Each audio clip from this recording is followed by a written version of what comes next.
One of the most common things we hear from grievers when we're working with them or speaking somewhere is how their friends and family just don't get it or understand.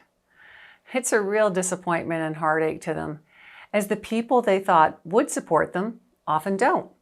There are many reasons for this, and we hope with this series we're going to be able to help you help them out. So it doesn't need to be the way it is right now. It can be better if this is something that you're having an issue with. There's a lot we can do about this. The first thing is understanding what is going on and why. When a child is born, when they get married, they celebrate. And when they die, they pretend nothing happened.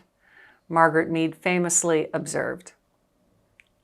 People are frequently at a loss for what to say or do in the presence of someone who is grieving. Should they talk about the loss? Is it appropriate for them to act as if nothing happened? Both you, the one who's experienced the loss, and your friends, relatives, and acquaintances are in a tough situation, my friend. It may be easier for them to be around a grieving person who suppresses their emotions, but this emotional self-control serves no purpose other than to make everyone around you feel better, because it certainly usually doesn't help you. When you're grieving, your responsibility isn't to focus on how to make everyone else feel better about their feelings. And that's tough, because I know I felt that way. Unfortunately, in addition to your own sadness, you're going to have to deal with other people's emotions about the loss and emotions about you, which can be unpredictable and even unpleasant. Let me share a little secret with you. People's reactions to your grief have little to do with you or what you're going through. They're simply expressing their own emotions. Grief, by its very nature, causes social discomfort. It's just an awkward situation for everybody. Some folks will remain mute and unresponsive. Others will make a remark that irritates you.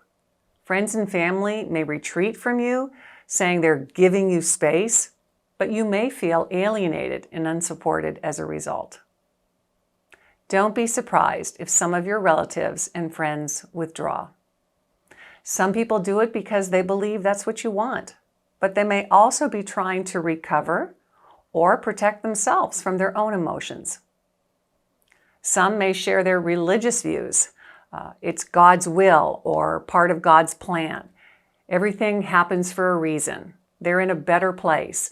Or now you have an angel in heaven. Others may try to rationalize or intellectualize it by saying things like, he lived a full life. It might have been worse.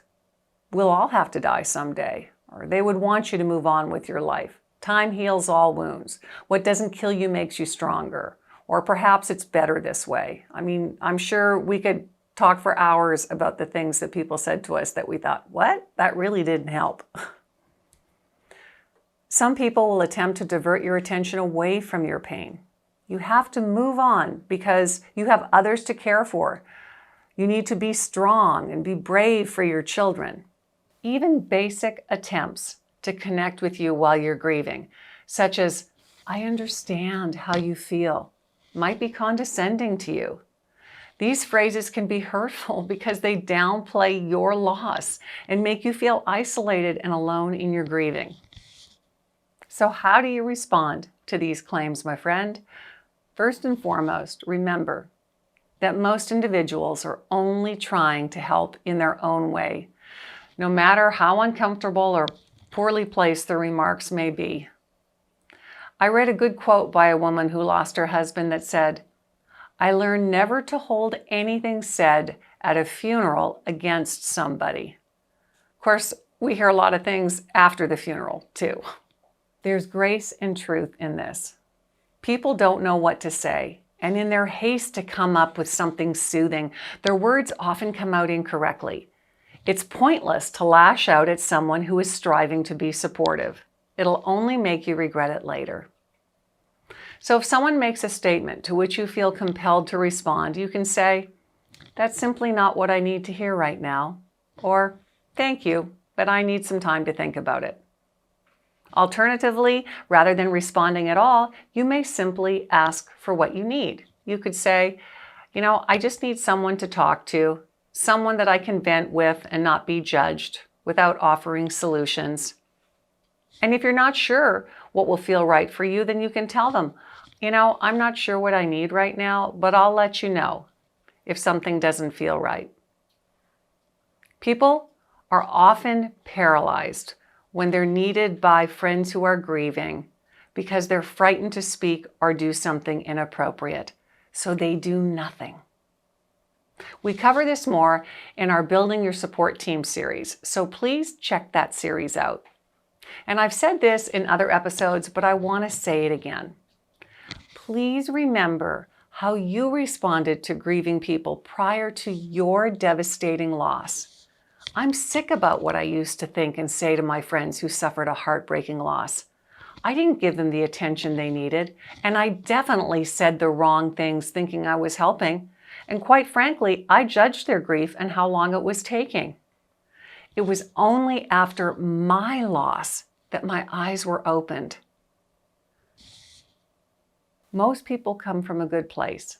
They don't get it, they're uncomfortable, so avoid you or say the wrong thing. Or bringing the loss up may bring up emotions for them that are difficult for them to deal with. The good news is there's a lot you can do to help them help you that we're going to share with you.